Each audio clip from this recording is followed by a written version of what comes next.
Hello and welcome to this episode of Conversations with Christi. I'm your host, Christi Stapp.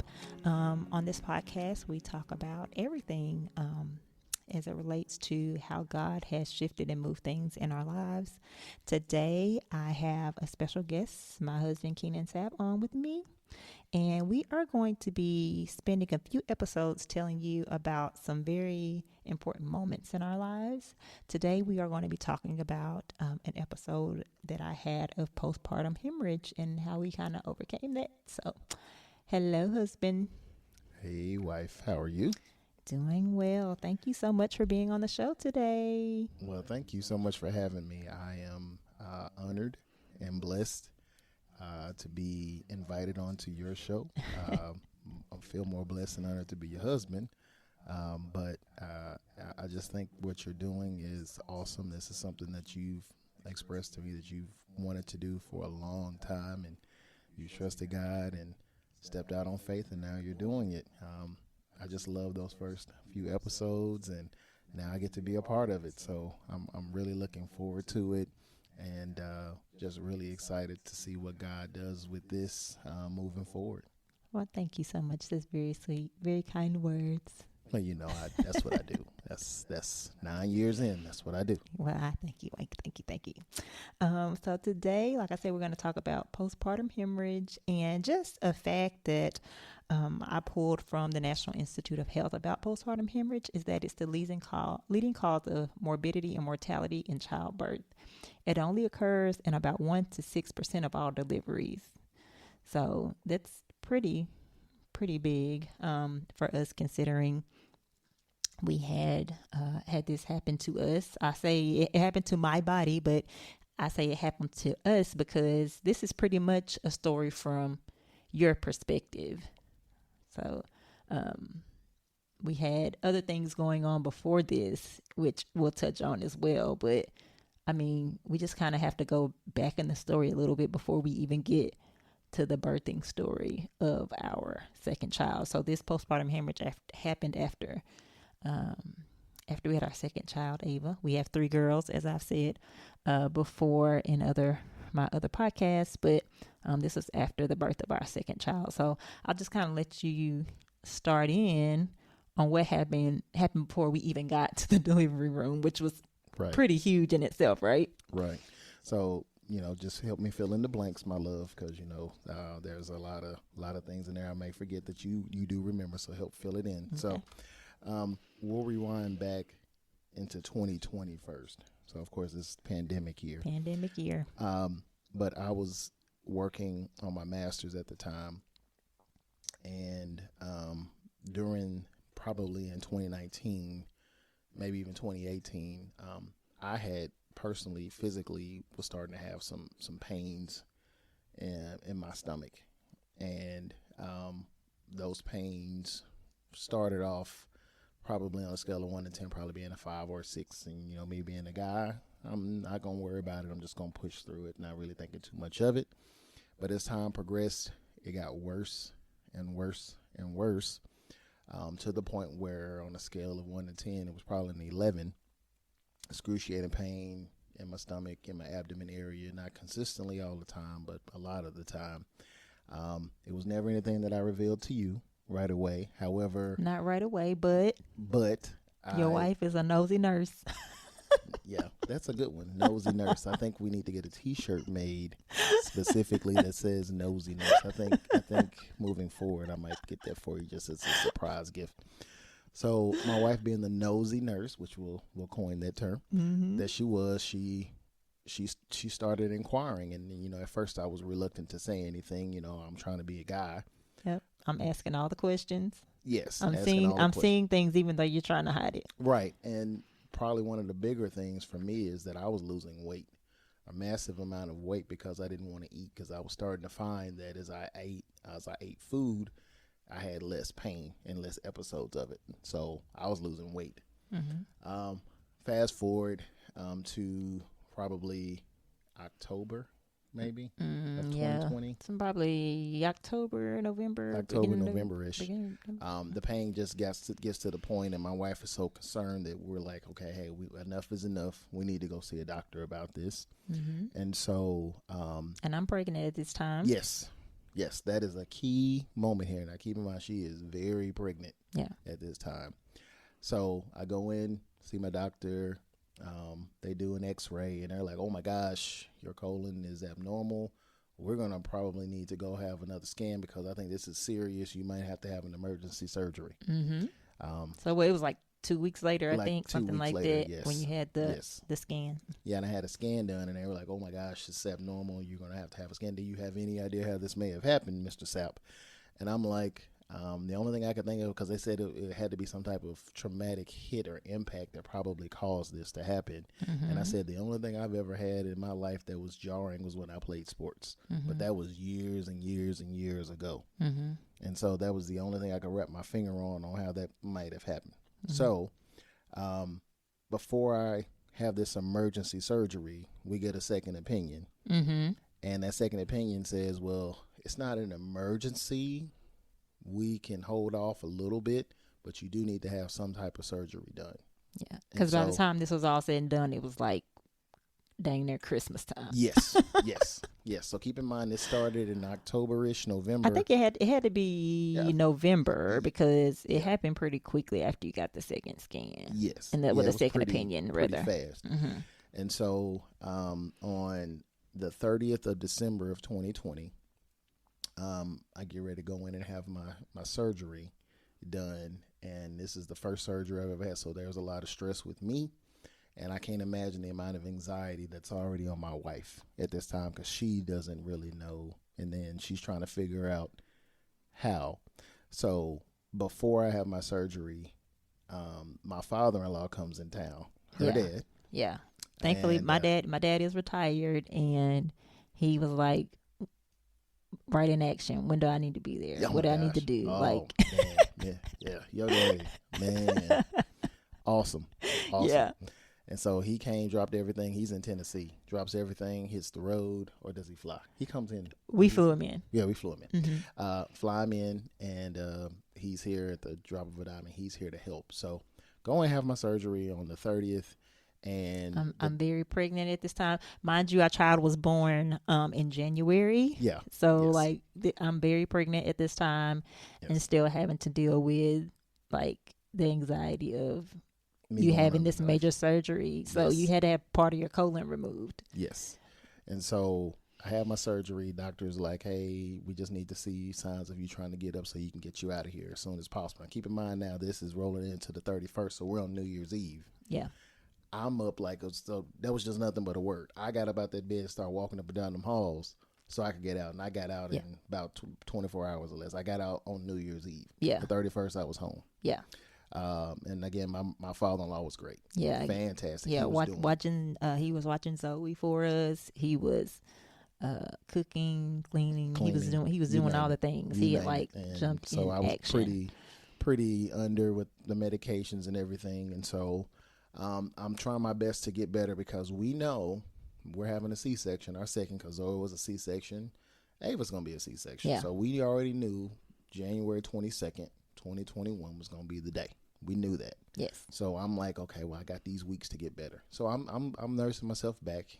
Keep in mind, again, and I have to stress, Christi is very, very pregnant. So fast forward now, I'm still recovering, but it's time. Yeah. It's the day of. Yeah. January 22nd, 2021. So we get up and head to the hospital. And just like what we did before with Zoe, we take a before picture in the car. And we're all excited. We're about to have baby number 2. And I'm like, hey, we've done the C-section before. I know what's coming because one of the things that Christi, it's kind of a side effect of the epidural. She gets these real bad shakes. Yeah, we were expecting that. Yeah, so I already knew that was coming. So that was kind of the biggest thing for me is that I knew she was gonna get the shakes. So outside of that, there will be no other surprises. Yeah, I was ready. I was so ready. I was nervous, but of course, because Zoe was our first child, I was very nervous. But this time, I was just like, we got to go and have a C-section. Boom, we're gonna be done. Like, I was ready. I was not nervous Right. at all. Like, I had prayed about it. Come on, Jesus, we're done. Right, exactly. Yeah. And so that was my mindset going in. I'm like, okay, I'm confident. We know we've been down this road before. We about to be veterans, be parents of 2 kids. Yeah. 2 girls. Yeah. So go in. You know, I'm really excited about to be a father of 2. Hope I'm not skipping anything, but go in. We go into the OR. You know, of course, you're getting your little trembles and shakes, but nothing out the ordinary. We get the C-section process done. Yeah. Our beautiful baby Ava is born. So excited. You're a little tearful-eyed. Rightfully so. Rightfully so. Yeah, beautiful baby. She's all our girls are just so beautiful. I feel so blessed to be a girl dad. And baby's born. Get you sewn back up. To me, in my eyes, at that point, everything is good. Yeah. Everything is good. I think the only thing that different with this C-section versus the first one was that they had to give me a little extra medication because I was feeling more of it. Like, I was feeling like the burning, and they do the test before, you know, they do the pinprick test to make sure you can't feel. And I couldn't feel, but it was like when they were in there cutting and moving things around and doing all the things they do in there, I could feel a lot of it. So I said, oh my gosh, I can feel that, or that hurts. And I remember tears falling because I could feel like this burning and tugging sensation at one point. And so they're giving me more medications to try to keep me from feeling some of that. Right. And so, and that was worrisome. But again, you know, she's a trooper. She handled it well. And again, baby's born. They get her home back up, and I got the baby, wheeling the baby out. We go out to the postpartum recovery area. Mm-hmm. And, like right out the OR. Yep. And you know, all the nurses are great. They're checking in, and so Christi can tell you parts of this up to a point. So I'm going to let her address some of this because, you know, we'll get to that in a minute. So when we get out there, you're talking about you're a little thirsty and kind of explain what was going on. I was thirsty because, you know, I couldn't have anything to eat or drink after midnight. Mm-hmm. It was, of course, early in the morning when I had her, but I was like so super thirsty. And at first they gave me a few ice chips, and the lady was like, oh, you know, you're taking ice chips, you're fine. Here's some water. And she says, you know, take small sips. And I just want to preface this by saying nurses are the absolute worst patients because I guzzled all the water, knowing that I wasn't supposed to, but I did. I was thirsty. I'm like, oh, I'll be okay. Maybe 5 minutes later, because I feel like all this had happened kind of quick.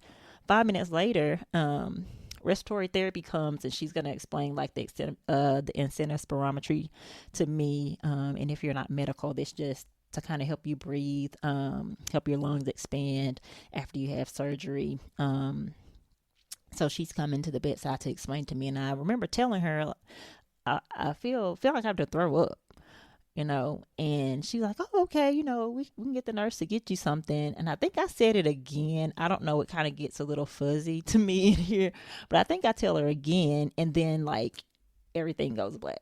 And so to pick up from there, she does throw up. She does. But don't remember that. immediately after, she just kind of lays back on the pillow, and you see the color in my beautiful wife's face. It just almost fades away. It just fades away. It's a very difficult part to talk about because it's hard to see that in someone that you love, because I was a police officer, so there was a lot of things that I did and that I saw that I was privileged to, if you want to call it that, to see in my role.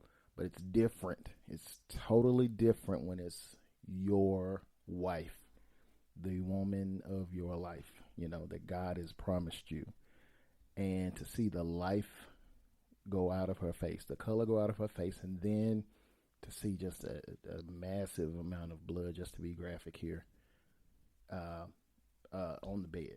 It was it was a large amount. And I immediately knew something was wrong because when that happened, Ava starts crying. And in my mind, the first negative thoughts immediately come in when I'm seeing these things happen. I'm like, what am I going to do? I got a young child at home and I got a brand new baby.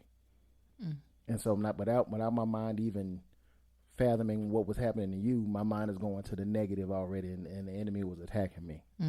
So thankfully, I was at least responsive and reactionary enough because things are beeping off. I can see that the blood pressure has fallen down to a way below point.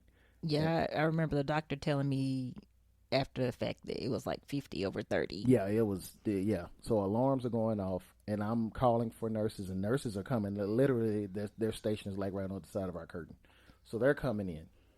I am now at this point holding Ava because she's crying, and I don't know what's going on with you.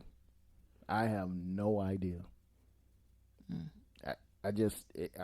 I know there's somebody out there, there's a listener out there who's probably been in my shoes to experience something along the lines of this, but I was in complete terror and fear, the unknown. What am I going to do? What am I going to do if she can't get through this? And so it probably was only a minute or less, but it felt like an eternity. It felt like an eternity. And I was doing everything I could to keep it together. No one was telling me what was happening, but I do remember them calling your name, like yelling your name, and you weren't responsive. And that was like, oh my God. Like, I need my wife. God, I need my wife. So within that 45 seconds to a minute, I don't know what they did. Maybe you can probably explain what they told you, but you came back. You came back and you didn't remember nothing. You didn't remember any of that. Because one of the nurses was like, I'm so sorry. Like, she apologized, like, I don't know how many times. I'm so sorry for yelling at you. Like, I was just trying to, get your attention. You weren't responsive. And I'm like, lady, I don't remember any of this. Like, I'm waking up and I'm looking over at you and you have like this look that I have never seen on your face before. Like, it's just sheer terror on your face. And I'm just like, what in the world happened? Like, what in the world happened? All these people are around me. What happened? And so I didn't know anything. And you had to explain it to me. And then some of the nurses kind of pieced it together and explained it to me. And I was like, oh, all I remember is saying that I feel like I need to throw up. And I do remember the respiratory therapist being beside the bed and saying, oh, I'll have them get you something. And that was it. That was it. Right. So yeah, I didn't know how long I was out or anything like that. I mean, of course, to me, it was probably like nothing because I don't remember it. But yeah, it was like I can still see it, like, and it replays in my mind. That PTSD. It replays in my mind a lot, and I just thank God that He saw fit to keep you here, because I just don't know how things would have gone for me and Ava and Zoe without you in our lives, and now Nora wouldn't be here. So I thank God for that. So she comes back, and they're able to revive her, and so now she's got to have blood given to her. Which leads to something else that you can't do for your baby that you really want to do, which is breastfeed. So if you can kind of dive into that, because let's just say from that point forward, after that episode, I was monitoring her more than them doctors were. You got on my nerves. I did. I'm sorry. I'm so sorry. I'm so sorry. I think at one point I probably told you that. Like, I mean, I understood, but I was like, Keenan, I'm fine. Like, every 5 minutes, if you were asking me if I was okay, I'm like, I'm fine. I'm fine. You darn right. But I am reminded of a verse just kind of as you were talking. It's Deuteronomy 31:6, and it's, be strong and courageous. Do not be afraid or tremble at them, for the Lord your God is the one who goes with you. He will not fail you or forsake you. And so even in that moment when, you were terrified, then God was right there with you, and he knew that he had me in his hands and that I was going to be okay, even though it didn't look like it. And that's just kind of how, life situations go. It looks like, oh my gosh, what's going to happen? This looks horrible from our viewpoint. But his viewpoint is that everything's going to be okay. We just have to learn to trust. And not that you didn't trust in that moment, but fear can take over. And you just be like, everything that you know to be true about God can just flee your mind. So I totally understand that. So yeah, in talking about the hemorrhage, I lost a lot of blood, which is like fluid volume for me, and so it caused me to be a little bit more dry than usual. So my method of choice of feeding my babies is breast milk, and that was just something that I chose, and that was almost like a non-negotiable for me. So I attempt to feed Ava. I attempt to nurse her, latch her on, and like nothing's coming out. Like she lost, I think, almost 1.5 pounds in the hospital because I was trying so hard to try to nurse her and I could not. So she ended up having to be formula fed because I was like not producing anything. They brought the breast pump in so I could pump to try to make sure my breast stayed stimulated, but like nothing was coming out. And when I tell you I was doing this, like I was almost obsessed with pumping so I could get milk out, and like I was dry. They were giving me extra fluids, of course, like Keenan said, I got the blood, all of those things, and I was just not producing milk. And I remember one night I was crying because I was like, I want to feed my baby breast milk. I do not want to give my baby formula. And so I cried a lot about that. But I just remember, I think it was night number 2 or 3, I just put my hand over my breast and I was like, Lord, I want to be able to breastfeed my baby. Like, please, produce some milk so I can breastfeed my baby.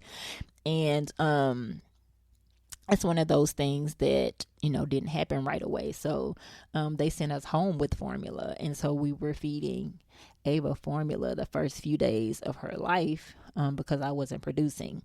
So we were at home almost Ava was maybe almost a week old. And I'm still pumping every like 2 to 3 hours trying to get something out. And one day, like I pumped and it was like 2 ounces, and you would have thought I hit the lottery. Like I was so excited that I finally got some milk, and I'm like, okay, this is just the beginning. So I keep pumping, and it seems like every day that I pump, I'm getting like 2 ounces out of each side. Like, so there's 4 ounces, 5, and I'm just like producing like crazy. It was like the floodgates opened. And so she was able to latch on. She latched on perfectly, and I was feeding her, nursing her the way I wanted to. And over time, like I produced so much milk, like our freezer was full. So we couldn't buy anything for our freezer because we had breast milk like all in our freezer. So we go and we buy, I forgot how deep the deep freezer was. So we go buy this deep freezer, and we're transferring the milk from the freezer to the deep freezer. And like within not even a whole week of having this deep freezer, it's full of milk. Like to the brim, like to the point to where we couldn't even like close it. So we take some of that milk, put it in the freezer, and then the freezer starts filling up, and I'm like, oh my gosh, like this is just like, I was so amazed at how much milk I was producing and how fast. And so I was like, well, we need to do something. We need to do something with this milk. So the North Texas Milk Bank, I called them and I was able to donate milk. And I think the first time I had 1 box. I asked for 1 box. Mm-hmm. And you have to go through like this questionnaire and things like that to be able to donate your milk. But I asked for 1 box, and then like the next day, like I was requesting 2 more boxes because we still had so much milk and I was still producing so many. So if you know anything about pumping and breastfeeding, I was putting probably maybe 10 bags a day, freezing 10 bags a day of milk. Like it was like, like the flood, like seriously, the floodgates had opened. And I knew it was only God because I prayed about it, and he heard my heart, and I was sincere, and he heard, and he knew that this was the way I wanted to feed my baby. He heard the desire of my heart. So, I get 2 more boxes. So we fill those 2 boxes up to send, and like we still have all this milk, and like we're still, storing 10, sometimes 12 bags of milk a day. And so we just had this overflow of milk. And the blessing was, even though I lacked in the beginning and I prayed in my lack and I was sincere, I had overflow. Surplus. I had to wait yes. for it to come in, but God still heard me. And so sometimes he makes us wait, and then the blessing is an overflow, only for us to be able to bless somebody else. Amen to that. And so I don't know how much milk, 400, 500, 600 ounces of milk, something crazy, but I sent so much milk into the milk bank, and it was a blessing to be able to bless somebody else in that, because I didn't even think I was going to be able to breastfeed my child or nurse my child in that way. So it was just in all of these things going on, your surgery, the stress that caused, me waking up in the middle of the night, making sure you got your medication, my dad's here, making sure I'm resting because I'm very pregnant. My feet are starting to swell because I'm moving around so much, and the hemorrhage and the lack of milk in the hospital, Ava losing 1.5 pounds, like all of those things, like, and then he still continued to bless us through it. And so we can look back and see the blessing in everything. And I think for me, the crazy thing is, like, I never thought that this could be something I could die from. And like I said, in that moment, it was like, I feel like I have to throw up, everything goes black. But I didn't realize until after the fact that this is something that I could have died from. As a matter of fact, there was a story not long after that in the news of a man who, his wife died from postpartum hemorrhage. And he was an African-American guy, and he was talking about, his wife and all the things. We didn't know that this was going to happen. Now, Ava was a little bit bigger than normal, baby. She was growing, I feel like, pretty fast, and maybe that led to it. I don't know what really causes that, maybe bigger than normal babies, but I mean, it could be people that have normal sized babies that it happens to as well. So I haven't really like tried to look back and research some of the risk factors of that, but it's just something that you just don't know if it's going to happen or not. Right. Right. It's scary. And you can call me just whatever you want to call me here, but I always feel like God uses that opportunity to kind of pre-plan, because he's already predestined already what's going to happen years from now. He already knew, because you had already talked about it years earlier, that you're going to do this podcast. So think about it. That happens. But you didn't know this podcast was coming today. Well, not necessarily the podcast. I think I knew that I was supposed to be sharing. Correct. Which is what you're doing now. You're sharing this. My testimonies. This testimony is going to help somebody. I'm telling you. It's going to help somebody that's out there listening. You don't even know them. They only know you, except through this podcast. Yeah. And you may be helping somebody, maybe helping a couple or someone else that's struggling. So I'm just throwing that out there, Christi. Just saying. That's how God uses us. Yeah. Just throwing it out there. Yeah, he does. And I don't think I ever thought, oh, why me? In that either. Like, I never said, why me? Why me, God? Why is this happening to me? Like, I guess I don't know if I didn't have time to process that, because I was like so focused on the milk, my milk not coming in. I don't know if it was that, or I don't know. I just, like I said, I never thought it could be. I never said, oh my God, I could die from that. I could have died from that. Like, that never crossed my mind. Even when I was hearing the stories on the news, or even like seeing about, reading about PPH, like it just never. I just never like, oh my gosh, like I could have died from it. It never crossed my mind. Yeah, and like I said, when I was, talking about it, the enemy attacked me then because I was. Mm-hmm. It was in my mind.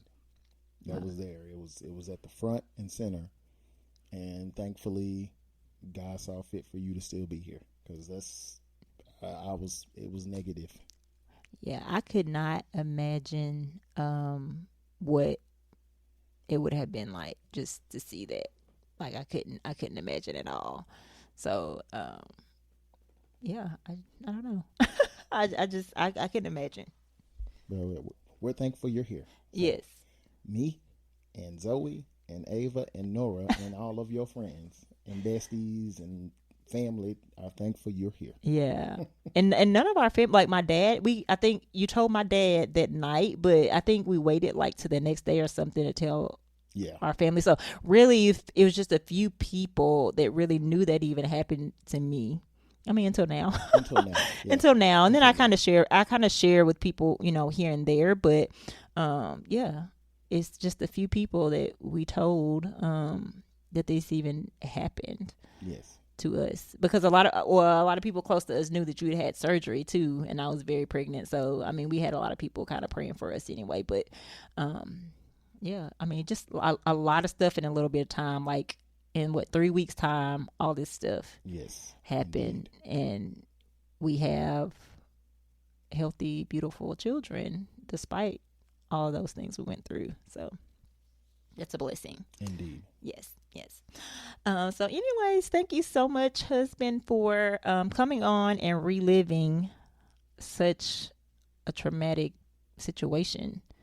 Like it couldn't have been easy, and I know it's taken a while to get these episodes out because we have just been wanting to make sure that we get everything out to you and be as authentic in our story as possible, including the details and just sharing how God helped us through this situation. Yes. Yeah. Indeed. Yeah. Indeed. And I really appreciate you for allowing your platform to be open for this. Mm-hmm. And again, as I stated, I feel like this is going to be a blessing to somebody.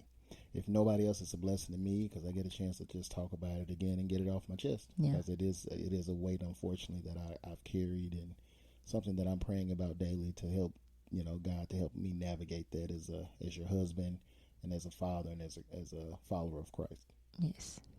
Well, thank you so much again for being on the show today. You all can follow me on Instagram. Do it. At Conversations with Christi. If you have any questions, feel free to send me an email, conversationswithchristi24@gmail.com. And then listen in. I'm on YouTube. Yay! Conversations with Christi on YouTube. Subscribe, please. Also, Spotify and Apple Podcasts.